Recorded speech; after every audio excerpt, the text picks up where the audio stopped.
Olá a todos do Apostolado, salve Maria, que fala Mateus. Esse vídeo eu estou fazendo em caráter de uma denúncia que está ocorrendo no Centro Vocacional Nossa Senhora das Dores da Diocese de Limeira. Consiste em palestras que a gente tem todos os anos, né? Que é de cunho que não tem nada a ver com a fé católica. Então, nosso intuito aqui não é só as artes, mas defender a nossa Santa Igreja. Como eu não estou mais no processo formativo, eu posso apresentar essas denúncias sem problemas nenhum, né, até onde eu vejo. Esse áudio que vocês vão ouvir é de uma palestra do ano passado, porém esse ano se repetiu, tá? Que eu fiquei sabendo. E como não deu muito efeito, que a gente tentou buscar o bispo para resolver, então eu resolvi apresentar essa denúncia e espero que esse vídeo chegue a mais pessoas e que saibam o que está acontecendo com os vocacionados que serão os futuros padres da nossa igreja, tá? Então, peço a contribuição de todos que compartilhem isso com caráter de urgência, tá? Não a fim de escandalizar a igreja, mas a fim de defender a nossa fé e a igreja de Cristo. Salve Maria a todos e viva Cristo Rei. Que são sujeitos versados na sociologia e que conheçam um filósofo alemão que a igreja não gosta, chamado Karl Marx. Conheço a teoria marxista. Conheço. E vejo que ela não é contraditória com o cristianismo. O Marx, quando escreveu o Manifesto Comunista, leu na Bíblia, o Atos dos Apóstolos. Ele cita isso no livro dele. Não vejo contradição entre a teoria marxista e a igreja. Não vejo. Eu que conheço o princípio marxista e a Bíblia, olhei para a Juliana e falei, não, Juliana. E a reflexão que eu fiz com ela eu vou fazer com vocês. Por que essa mulher está se oferecendo para fazer faxina por R$50? Por quê? Vejam, esse é um conceito marxista também. O conceito marxista diz o seguinte: a fome das pessoas, ela é uma arma nas mãos daquele que quer achatar os salários. Quanto mais miséria tem, mais baixo é os salários. Como se calcula o lucro do patrão? Se calcula da seguinte forma: eu vendo o produto, parte do dinheiro da venda, eu pago o salário, pago os insumos, pago os impostos, o que sobrou é meu lucro. Então vamos imaginar que eu tenho um lucro de 10%. Eu vendo um tênis por R$200 e o meu lucro é R$20. Para eu aumentar meu lucro para R$40, mantendo o preço do tênis a R$200, eu preciso abaixar algum insumo aqui. O mais fácil de abaixar é o salário. E como que se abaixa o salário? Com duas razões. A primeira é a fome, a segunda é o contingente de desempregados. O que é o contingente de desempregados? É assim, o Mateus está trabalhando, tem outras 10 pessoas querendo entrar no lugar dele. O Mateus ganha 5 mil. Fala, Mateus, eu quero baixar o seu salário para 2 mil, para 4 mil. Ele ganha 5. Quero baixar para 4 mil. Mateus, não, então não quero. Ele vai sair do emprego, sabendo que lá fora tem outras tantas pessoas desempregadas também. O exército, o contingente de desempregados associado à fome, são elementos na mão do patrão para manter os salários achatados. E assim garantir a maximização do lucro. Por quê? Por que se ignora a parábola da vinha? Por quê? Exatamente porque a sociedade exige que nós tenhamos, é aquela história, né? Eu olho para trás, eu estou sem um chinelo. Tem aquela alegoria horrível que eu refuto. Olha, não reclama não que você está sem chinelo, porque você olha para trás e tem um cara sem o pé. Já me disseram isso, cara. Já me disseram isso. Então assim, você usa uma situação de miserabilidade que está ali para falar assim, ó, dê graças a Deus, pelo menos você não está morando na rua. Não, que graças a Deus é essa, cara. Né? Porque tem outro salto hermenêutico aqui da leitura de Paulo, né? Paulo fala que o corpo de Cristo é a comunidade, né? Mas e se a gente avançar as fronteiras do que é a comunidade? E se a comunidade, conforme diz Leonardo Boff, seja a comunidade planetária? Porque a gente tem um problema muito sério, né? Paulo diz para nós assim, quem é Cristo, Paulo? Paulo diz, Cristo é a comunidade reunida de oração. E ele diz para a carta aos Coríntios que o corpo de Cristo é composto por diversos membros. Se um membro sofre, todo o corpo sofre. A gente olha para esta teologia paulina e reduz o seu significado ao corpo dos cristãos. Às vezes o corpo da comunidade. E se a gente fizer um salto hermenêutico dessa interpretação, dilatando essa fronteira do sentido de corpo místico de Cristo para aquilo que o Boff chama de comunidade planetária, de tal modo que se um cara estiver passando fome na África, é o corpo de Cristo que está sofrendo. De tal forma que se um cara estiver passando fome debaixo da ponte lá em São Paulo, é o corpo de Cristo que está sofrendo. Será que a gente pode reduzir a leitura da teologia paulina apenas então somente aos membros da igreja, aquele que vai à missa? Será? 5 minutos de café, tá? Deixa eu fazer uma pergunta rapidinho, que o senhor falou do Marx. Desculpa a ignorância. Não foi o Marx que disse que a religião é o ópio do povo? E a ideologia dele não é ateísta? A ideologia dele não é ateísta? Exatamente. E nós temos que aplicar na Igreja Católica uma ideologia ateísta? Sem dúvida. Sem dúvida. O socialismo é uma antessala do comunismo. Sim, é o transitório. O comunismo, o modelo acabado de comunismo, sabe onde que está? Nos Atos dos Apóstolos, na Bíblia. Comunismo deriva de viver em comunhão, comunidade. A ideia do comunismo, a palavra comunismo surge na Bíblia, amigo. Então veja. Não, tudo bem, mas com a ideologia de Marx? Sim. Quando Marx fala que é importante que todos tenham o que comer, e eu olho para Jesus e vejo ele multiplicando os pães e os peixes, eu não vejo contradição. Agora, Marx errou? Errou. Quando ele diz que a igreja é o ópio do povo. Mas você sabe em que cenário ele diz isso? Marx é no século XVIII. Sabe o que acontecia no século XVIII com a igreja católica? A igreja católica vendia indulgências. A igreja católica vendia sacramentos. A igreja católica vendia títulos de bispos. Vamos pensar no cenário em que Marx estava para dizer que a religião é o ópio do povo? Pensar o seguinte: eu cometi um pecado, eu vou confessar com o padre Mateus. O padre Mateus chega para mim e fala assim: ó, você vai ter que rezar 100 missas.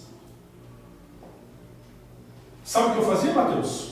Eu ia numa ONG, que era chamada de Fundação de Missas. Fundação de Missas. Chegava nessa fundação e dizia assim: quanto que é uma missa? Aí o padre-chefe da fundação dizia assim: uma missa é 10 réis. Eu preciso rezar 100? Me vende aí 100 missas. Eu comprava 100 missas, pagava 1.000 réis, comprava 100 missas, e essa fundação designava 10 padres para rezar missas simultâneas e sem povo. O missal daquela época autorizava missa sem povo, era missa sem populo. O padre podia rezar a missa sozinho. E aí, aquela fundação rezava 100 missas, que era minha penitência, amigo. O Marx olha e fala assim: a religião é o ópio do povo. E aí? Então a culpa de Marx falar isso é da igreja. Nós erramos demais. O Lutero, que era padre da igreja, chegou a dizer para a igreja: vocês estão errados. A igreja não aceitou a crítica de Lutero, expulsou Lutero, e Lutero criou a reforma protestante. Aí a igreja criou a contra-reforma. Daqui nasce o barroco. A igreja criou a contra-reforma. A contra-reforma é o Concílio de Trento. O Concílio de Trento é uma resposta a Lutero. Sabe quando que nós, cristãos católicos, admitimos que o Lutero estava certo? 400 anos depois. Em 1962, no Vaticano II, nós cristãos olhamos e falamos assim: rapaz, Lutero estava certo. Nas 95 teses? Não. Eu nem conheço as 95 teses. Mas veja. Como que Lutero estava certo? O Lutero estava certo na crítica. Ele poderia ter críticas corretas, mas ele o processo de excomunhão dele levou 6 anos, não foi de uma hora para outra. Sim. Mas se o Lutero tivesse agora em 1962, ele não seria excomungado. Não tenho dúvida disso. Tanto é, meu querido, que eu participei de uma cerimônia em 2017. Eu participei de uma cerimônia dos 500 anos da Reforma Protestante. Eu fui convidado pela Igreja Católica. Uma cerimônia de comemoração da Reforma Protestante que aconteceu em São Paulo, na Unisal, no Pio XI. Uma cerimônia de comemoração da Reforma Protestante chamada pela Igreja Católica. Já pensou? Os luteranos, eles são membros do CONIC, né? Nós somos igrejas irmãs hoje. Os luteranos, os metodistas, eu acho que os batistas também. Tanto é que uma vez a cada 4 anos a gente faz a campanha da fraternidade todos juntos. A campanha da fraternidade é ecumênica e os luteranos são nossos irmãos na fé. Então hoje nós já reconhecemos a importância do Lutero para a história da igreja. Agora, essa questão da Eucaristia é um problema, é uma questão delicada, porque nós temos uma sacralidade ambígua, nós cristãos católicos. Qual que é a nossa sacralidade ambígua? A sacralidade ambígua diz respeito ao fato de que a gente vê Jesus numa bolachinha de água e sal e não vê Jesus no pobre que está na rua. A gente quem? Nós cristãos. Nós cristãos não. O senhor pode falar para o senhor pelo que o senhor conhece. O senhor pode falar por mim, pela minha comunidade, pelo meu padre. Não é uma bolachinha de água só, depois da consagração é Jesus ali. Então, mas ela só é consagrada com a comunidade reunida. Sim. Sem a comunidade reunida não tem consagração. Agora vamos pensar o seguinte. Se o padre consagrar a hóstia, se ele fizer uma missa só com ele, ali não tem Jesus? Olha para Paulo Apóstolo. Se o padre consagrar, tem ou não tem? Tem que ter a comunidade reunida. Precisa, se o padre não pode rezar uma missa sozinho e consagrar a Eucaristia? Depois com a liturgia, né, vai ter a missa sem povo. Pode ter. Então consagra e vira Jesus. A transubstanciação. Vira Jesus. E aí, você vê Jesus na hóstia ou não vê Jesus no pobre? Ou na comunidade reunida? Eu vejo. Então, esse é o problema. Tive fome e desse de comer. Sim. Tive preso, me visitasse. Tive doente, me visitasse. Mas olha só que coisa maluca. Você vê Jesus na hóstia, Eucaristia. da Eucaristia, né? Hóstia. O significado de hóstia é sacrifício, animal dado de sacrifício no holocausto. É vítima. Vítima. Você vê Jesus na hóstia. Não estou dizendo você, mas estou dizendo a maioria da comunidade. E de repente a gente passa diante do pobre e não vê. Como é que faz? Como é que faz? Não é uma sacralidade ambígua? Então veja, quem atribui àquela partícula de farinha e água uma condição de ser Cristo é a comunidade reunida em oração. É a comunidade que faz com que Cristo aconteça. Se tiver a comunidade sem o padre, há transubstanciação? Eu vivi uma experiência na Amazônia, contada pelo bispo Dom Arnaldo. E consistiu no seguinte, foi contada pelo bispo Dom Arnaldo, não por mim, eu vou reproduzir. Eu estava lá, em Castanhal, do lado de Belém, uma cidade a 150 quilômetros de Belém, do Pará, na Amazônia. E o bispo Dom Arnaldo disse o seguinte, o bispo Dom Arnaldo, hoje ele está na Bahia, está em Salvador, é bispo de Salvador.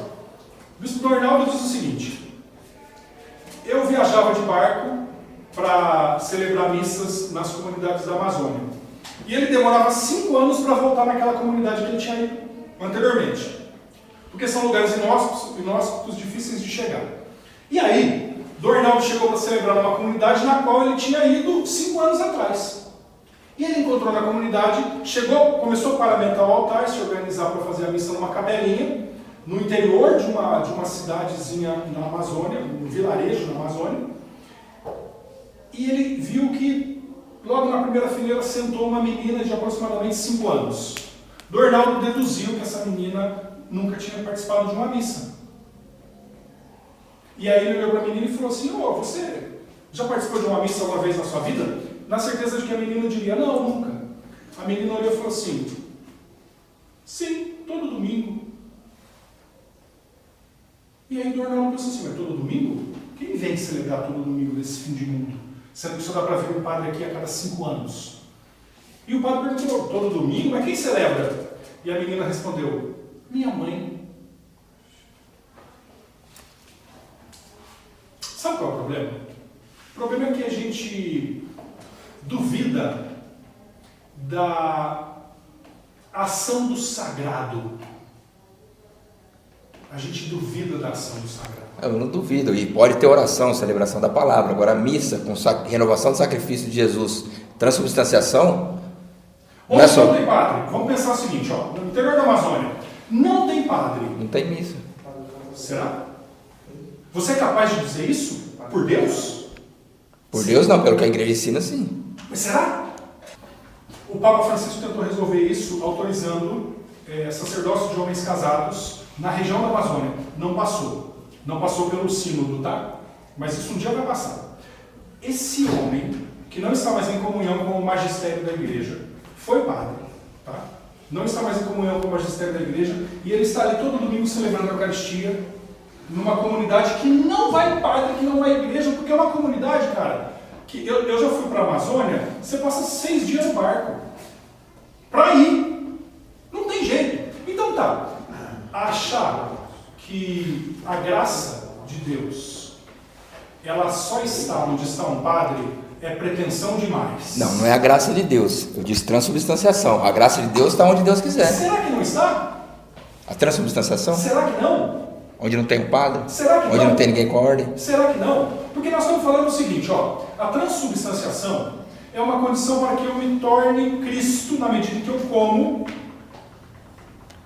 Transubstanciação é antes de comer, né? Antes, então, mas se ela acontece eu como, eu me torno Cristo. Então nós estamos dizendo que aquelas pessoas do interior da Amazônia não podem se tornar Cristo?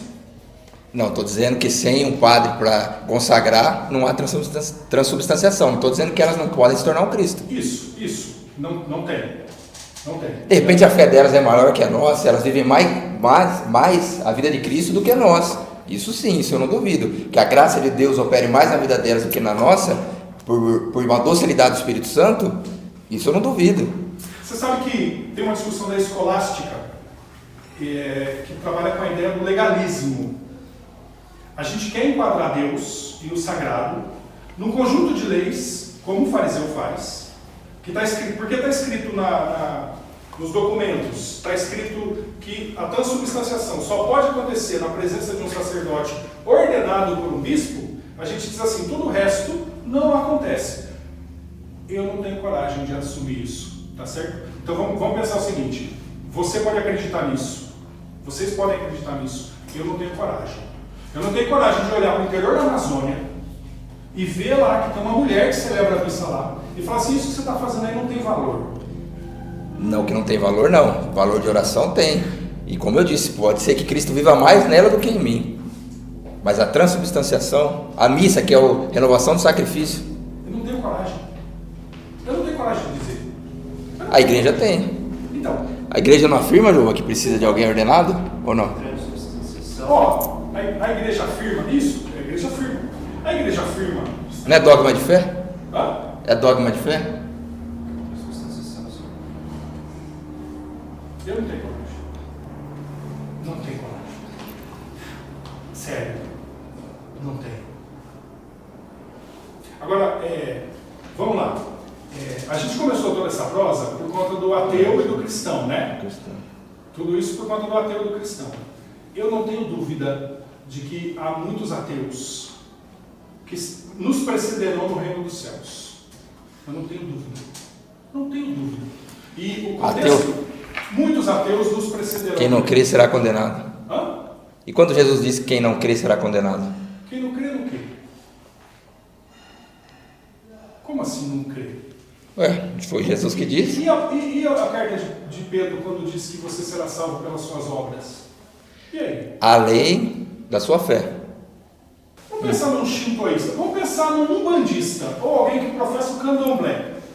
Vamos pensar nessas pessoas que professam uma outra matriz religiosa diferente da nossa. Não vão para o céu? Aí vai da misericórdia de Deus, né? Vão todos para o céu. Eu tenho certeza que o céu vai estar, que o inferno vai estar vazio. O senhor acha que o inferno está vazio? Sem dúvida. Então, Nossa Senhora em Fátima, que mostrou o inferno cheio para as crianças. Tenho certeza que o inferno vai estar vazio. Absoluta. Absoluta. Então, o senhor acredita que fora de Jesus há salvação? Sem dúvida. Quando vocês estiverem na teologia, vocês serão convidados a visitar um terreiro. Eu tenho certeza disso. Se o Giovanni não foi, ainda vai. Vocês vão fazer trabalhos de diversas religiões e vão visitar um terreiro. A partir do curso de teologia. Vocês vão conhecer. Interreligioso. Vocês Não vão só a matriz africana, como outras. A gente tinha conversado, oferecido a oportunidade de fazer os diálogos com as diversas religiões. Vocês vão conhecer outras religiões quando vocês estiverem na teologia. E aí vocês vão poder verificar o que eu já verifiquei. Eu já fui num terreiro. Eu já fui num terreiro de candomblé. E já fui num terreiro de umbanda. Já fui, gente. Então eu não tô falando para vocês o que me falaram, o que eu ouvi falar, o que eu vi na internet. Eu estou falando para vocês o que eu vi. Eu já fui no terreiro. E eu já vi a manifestação do amor no terreiro. Eu já participei de uma celebração, de uma gira no terreiro de Umbanda. Eu já participei de uma gira no terreiro de Candomblé. E vou dizer uma coisa para vocês. Não tem nada de demônio, de magia Então, negra, nada disso. mas só existe um Deus e uma verdade. Ou nós estamos certos ou eles estão certos. Não, amigo. Não? Não. Você está sendo Aí é a questão maniqueísta. do bem. Aí é a questão Não, do bem. eu acredito na verdade. Isso. Verdade é Jesus. Vamos pensar Só verdade o e seguinte, caminho. Vamos pensar o seguinte. E a vida. O povo de Israel, a partir do século VII a.C., o povo de Israel, o reino de Israel se dividiu entre o reino do norte e o reino do sul. O reino do norte tinha um deus, ele chamava o deus de Eloá. E o reino do sul chamava de Iavé. Havia dois nomes. Eram dois deuses diferentes ou eram um só? Mas havia dois nomes. O reino de Israel se divide entre norte e sul. Norte tem Iavé e sul tem Eloá, ou vice-versa, o contrário. Tanto é que Jesus, em algum momento ele evoca, ele pede, chama Deus de Eloá, em outros momentos ele chama Deus de Iavé. Porque aí ele está dialogando com os dois reinos, reino do norte e reino do sul. Tá, nós estamos falando de dois deuses diferentes? E aí? Quem garante que quando uma pessoa diz reza para Deus, e outra pessoa reza para Jeová, e outra pessoa reza para Oxalá, quem garante que não são os mesmos? Hein, senhores? Quem garante? Porque a parada é a seguinte: toda vez que eu evoco, toda vez que eu rezo para uma força suprema, sagrada, que eu chamo de Deus, e outro chama de Buda, e outro chama de qualquer outro nome, será que nós não estamos lidando com o mesmo Pai Criador? A gente vai respeitar as deles. Não, respeito e diálogo tudo bem, mas nós temos a Por verdade. exemplo, Jesus A falou. verdade, isso é uma arrogância tremenda. Nós temos Jesus disse, eu sou a verdade com a minha vida. Então tá, então tem um momento que Jesus... Como que é arrogância minha? É arrogância de Jesus, então? Então deixa eu dizer outra coisa de Então, Jesus Jesus vai aqui. trabalhar a questão da conversão, que Jesus fala, vá e batize em nome do Pai, do Filho e do Espírito Santo. Sim. Pregar toda criatura. Cuidar toda criatura, converter o Espírito do Evangelho. Não pode fazer esse povo. Aí, ó, Mas tem outros dois momentos de Cristo aqui. O primeiro deles, É uma responsabilidade nossa. Jesus estava com os seus, vem dois discípulos e diz assim: mestre, dois homens estavam lá na cidade operando milagres em seu nome e nós o proibimos, porque ele não é do nosso grupo. E aí Jesus diz: hipócritas, quem não é contra nós é a nosso favor. Primeiro aspecto para dizer que não basta, que o critério para participar do grupo de Jesus não é critério de exclusão. Primeiro. não é do grupo, mas eles estão expulsando em nome de quem? Estão operando milagres em seu nome. Em nome de Jesus. Jesus. Bom, Não foi em nome de Oxalá, não foi em nome de Buda, não foi em nome de... Talvez porque aquela manifestação religiosa a Oxalá não estivesse presente na Palestina do século I naquela época. Ah, mas é mal, né? Esse é um problema muito sério que aconteceu no descobrimento, né? Descobrimento aqui, os índios tinham um deus, Tupã. Os índios tinham um deus. E a gente assassinou o deus dos índios para impor o nosso. Isso é um tipo de colonização religiosa condenável. Agora, impor, se tem um índio que vive a sua espiritualidade baseada na tradição cabocla, que é dos índios. Eu vou chegar lá e falar para ele: você está errado. Tem índio que quando nasce gêmeo enterra os dois, porque acha que um vai roubar a vida do outro. Vai chegar e vai falar que está errado ou não? Vai deixar? Os tupinambás.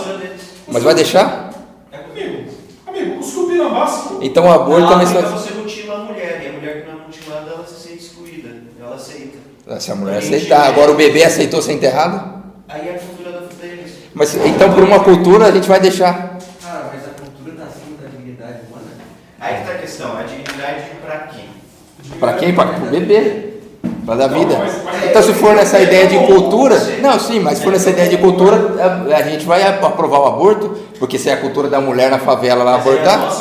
nossa cultura é contra qualquer tipo de... Mas nós somos contra o aborto por causa da cultura ou por causa de Deus? Mas qual é a questão Para o da cultura valor. indígena? Não se trata de você chegar e condená-los pela aquela questão, mas entender e esclarecer. Ensinar. Não, sim. Tudo bem, eu não vou chegar e condenar o que aconteceu antes, mas eu não posso permitir que continue acontecendo. Aí a questão de você conseguir compreender a cultura deles e explicar o modo como acontece. O correto. Por que para eles irem enterrar o bebê é normal? Por que na África Tudo bem, entender. A mulher é normal? Né? Entender sim, mas concordar. Uma questão de caridade, instruir a questão de enterrar bebê, eu sou contra. Se eu puder dizer que não é legal, eu vou dizer. Tá certo? Agora, uma questão de dizer assim, olha, você vive a sua espiritualidade há 5.000 anos. 5.000 anos. E eu chego para ele e falo assim, olha, essa sua espiritualidade aí está errada. Mas se quiser salvar uma dele, tem que fazer. Meu amigo, isso é uma arrogância. Não é arrogância, foi Jesus que disse, então Jesus é arrogante. Então, mas veja, se você pegar a tradição budista, se você pegar, por exemplo, as religiões abraâmicas, nós estamos pensando aqui nas três monogâmicas, nas três religiões monoteístas, né? Nós estamos falando do cristianismo, o judaísmo e o islã.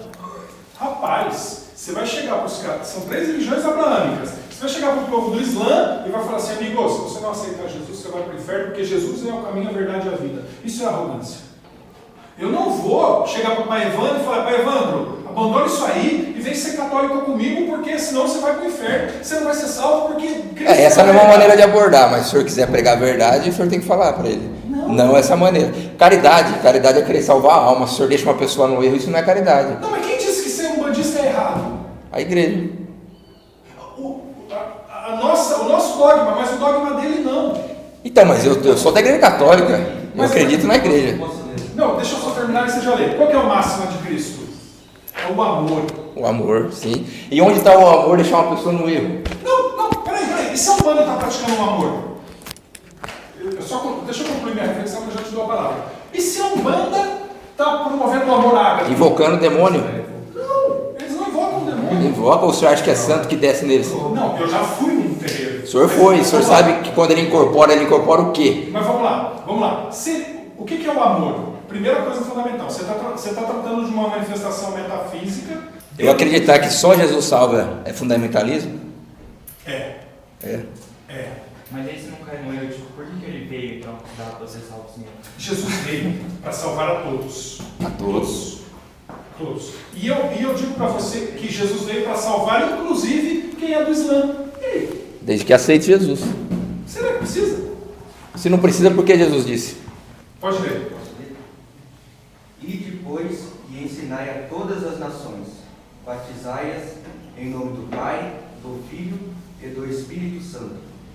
Ensinai-as a observar tudo o que vos prescrevi. Eis que estou convosco todos os dias até o fim do mundo. Olha, exatamente o isso. que vai fazer quando a gente vai ter o diálogo interreligioso? Você disse que você foi conversar com o cara da Umbanda, né? Da Umbanda, sim. E você disse que o catolicismo te preenche. Me preenche. Se te preenche, se te faz feliz, se você enxergou a verdade no Cristo, por que você não quer passar isso para o próximo? Porque veja, se o próximo está vivendo o mandamento do amor, que é o que me motiva, e para mim a palavra de Cristo é o mandamento do amor, se o cara é islamista, é budista, é ateu, e ele está vivendo o mandamento do amor, ele já está no caminho correto. Eu sou o caminho, a verdade e a vida. Ninguém vai ao Pai senão porque a gente quer salvar algumas pessoas. Agora imagina, eu vou evangelizar. Eu acho que vocês têm que salvar uma das pessoas, mas vocês não podem se arrogar, a se pretender ser o único possível caminho. Tem que ser católico, tem que ser cristão católico, senão você vai para o inferno. Gente, isso é um pensamento medieval, é da Idade Média. Eu não digo que esse é o único caminho, mas eu digo que é o mais seguro. Para que arriscar?